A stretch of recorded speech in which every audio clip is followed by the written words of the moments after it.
Hello everyone. इस video में हम पूरा करने वाले हैं इंग्लिश ग्रामर पर कुछ ऑब्जेक्टिव क्वेश्चंस को, जो कि काफ़ी इंपॉर्टेंट है हर तरह के कॉम्पिटिटिव एग्जामिनेशंस के लिए, जैसे बैंकिंग हो, एसएससी हो, एनवीएस, केवीएस या टीचिंग के लिए हो या स्टेट वाला एग्ज़ाम हो, हर किसी एग्ज़ाम्स के लिए काफ़ी इंपॉर्टेंट है। तो समझिए, इसे ध्यान दीजिएगा। क्वेश्चन आपको किया है कि चूज़ द राइट वर्ड। समझिए, choose the right word to fill the blank, यानी कि सही शब्द को चुनिए ब्लैंक को भरने के लिए, यानी कि खाली स्थान को भरने के लिए। यानी कि आपको सही शब्द चुनने की ज़रूरत है। देखिए, सबसे पहला क्वेश्चन क्या है आपका, फटाफट स्टार्ट कर देते हैं।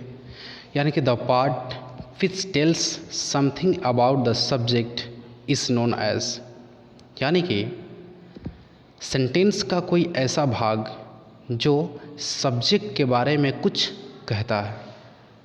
वन मोर टाइम, यानी कि द पार्ट, ऐसा कोई भाग, विच टेल्स समथिंग, जो कुछ कहता है, अबाउट द सब्जेक्ट, सब्जेक्ट के बारे में, उसे हम क्या कहते हैं।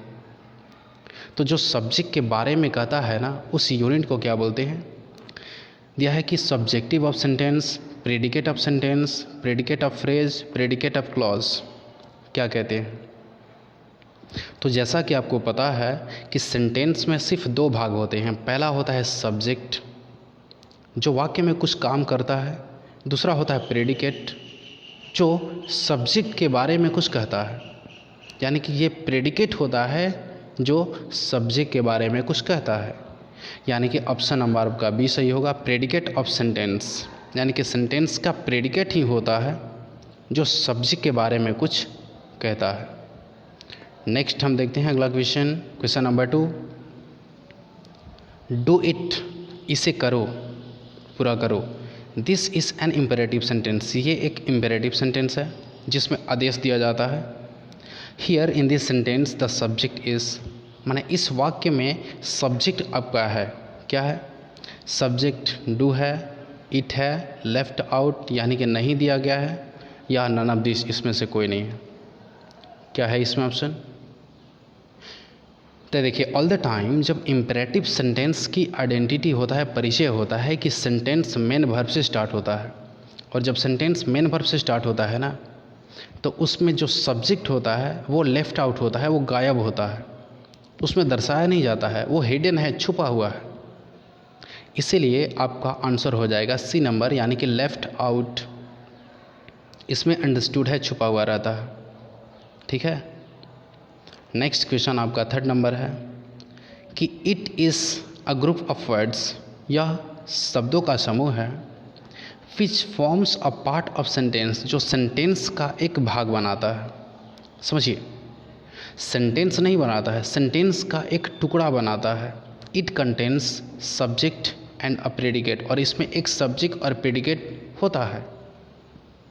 अगर मैं सेंटेंस बोलूँ कि if you help me I shell help you, if you help me, अगर तुम मेरी मदद करोगे तो आई शैल हेल्प यू, मैं आपकी मदद करूँगा। इसमें सेंटेंस एक है, जो सेंटेंस की तरह आपको दिख रहा है, वो 2 क्लॉज है, सेंटेंस नहीं है। तो वो एक भाग जिसका अधूरा अर्थ है, उसी को हम कहते हैं क्लॉज। यानी कि ओवरऑल इसका आंसर बी नंबर होगा, यानी कि क्लॉज होगा। जो सेंटेंस नहीं बनाता है, सेंटेंस का एक भाग यानी कि एक टुकड़ा बनाता है। ओके। नेक्स्ट हम देखते हैं 4th नंबर।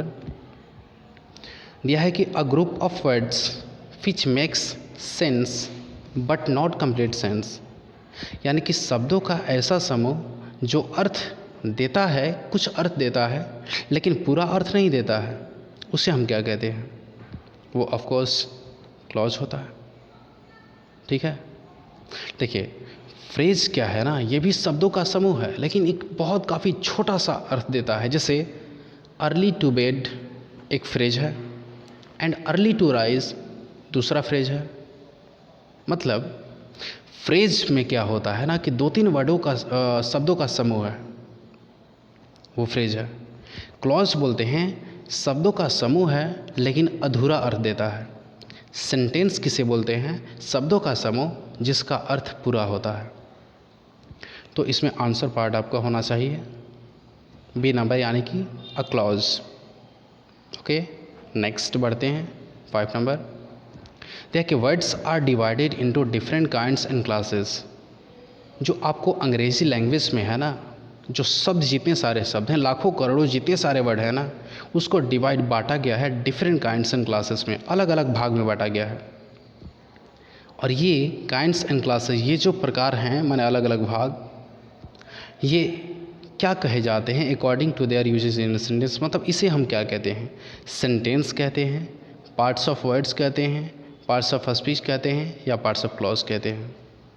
तो देखिए एक चीज़ स्पष्ट है कि पूरी दुनिया में अंग्रेज़ी भाषा में जितने सारे वर्ड हैं ना, उन सारे लोगों को सिर्फ 8 भागों में बांटा गया है, और उससे पार्ट्स ऑफ स्पीच के नाम से हम जानते हैं। यानी कि आंसर पार्ट आपका होना चाहिए सी नंबर, यानी कि पार्ट्स ऑफ स्पीच।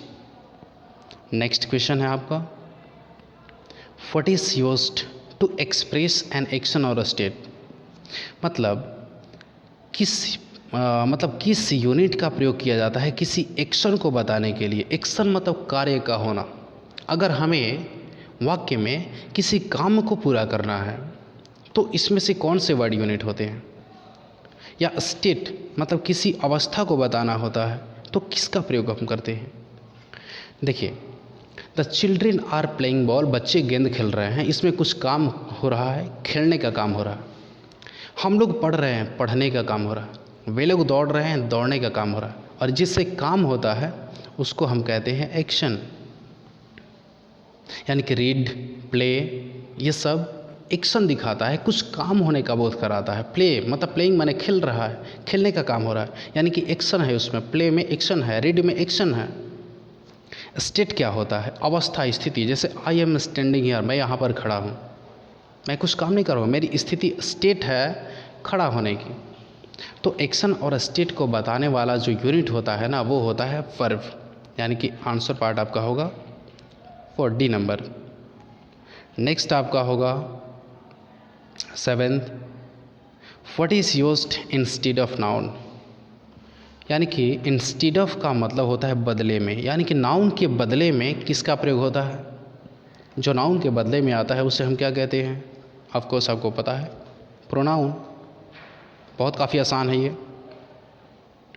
नेक्स्ट है आपका an adjective is a word which qualifies, यानी कि एडजेक्टिव एक ऐसा वर्ड है जो क्वालिफाई, विशेषता बताता है। किसका, एडजेक्टिव किन किन 2 यूनिट का विशेषता बताता है, तो अ नाउन और प्रोनाउन का। ओके देखिए डेफिनेशन याद रखना ग्रामेटिकल टूल्स पर बहुत काफ़ी इंपॉर्टेंट है। हर किसी पॉइंट से क्वेश्चन आपको मतलब एराइज कर देता है, और स्पेशली जो टीचिंग वाले जो लोग हैं उनके लिए तो सवाल बहुत काफ़ी कर देता है। जैसे देखिए 9 number, what is used to add something to the meaning of a noun, किसका प्रयोग किया जाता है किसी नाउन के अर्थ को, मतलब अर्थ में कुछ जोड़ने के लिए। अब किसी नाउन के अर्थ में कुछ ऐड करना होता है, कुछ जोड़ना होता है, तो किस यूनिट का प्रयोग किया जाता है, नाउन, वर्ब, एडवर्ब और एडजेक्टिव। तो आप समझते हैं नाउन की जब विशेषता बताना होता है, नाउन के बारे में कुछ बढ़ा चढ़ाकर अगर कुछ बोलना है तो एडजेक्टिव का यूज़ करना होता है, ठीक है ना। नेक्स्ट आपका है 10th, what is used to add something to the meaning of the verb, adjective and other adverb, यानी कि किस यूनिट का प्रयोग किया जाता है, यानी कि वर्ब के मीनिंग में कुछ जोड़ने के लिए, एडजेक्टिव के मीनिंग में जोड़ने के लिए, या दूसरे एडवर्ब के मीनिंग में कुछ जोड़ने के लिए। ऑफ कोर्स आपका आंसर पार्ट आपका सी नंबर, यानी कि एडवर्ब। यानी कि एडवर्ब एक ऐसा यूनिट है जो किसी वर्ब, किसी एडजेक्टिव या किसी दूसरे एडवर्ब के मीनिंग में कुछ ऐड करता है। Okay thank you. मुझे उम्मीद है कि आपको समझ में बहुत अच्छे तरीके से आया है। तो ऐसा कीजिए, वीडियो को लाइक करके और कमेंट कीजिएगा कैसा लगा है। अगर चैनल पे नए हैं तो सब्सक्राइब करके बेल आइकन को दबाइए, क्योंकि हर बार आपके लिए नॉलेजेबल वीडियोस अपलोड होते रहते हैं। चलिए होगा, थैंक यू।